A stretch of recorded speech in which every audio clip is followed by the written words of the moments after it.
এবার বাংলাদেশকে সম্মান দেখিয়ে কথা বললেন ভারতীয় ইয়ং ক্রিকেটার শুভমন গিল। চলতি মাসেই ভারতের ঘরের মাঠে বাংলাদেশ এবং ভারত দুটি টেস্ট ম্যাচ খেলবে। আর এরই মাঝেই বাংলাদেশকে যথাযথ সম্মান দেখিয়ে কথা বলেছেন ভারতীয় ক্রিকেটার শুভমন গিল।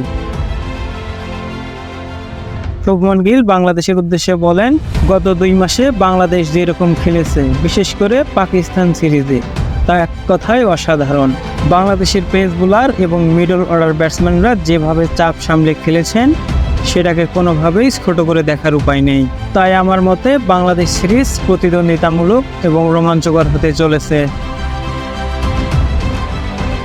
একজন ক্রিকেটার হয়ে অন্য দেশের প্রতি এমন সম্মান দেখিয়ে কথা বলার জন্য সাধুবাদ জানাই শুভমন গিলকে।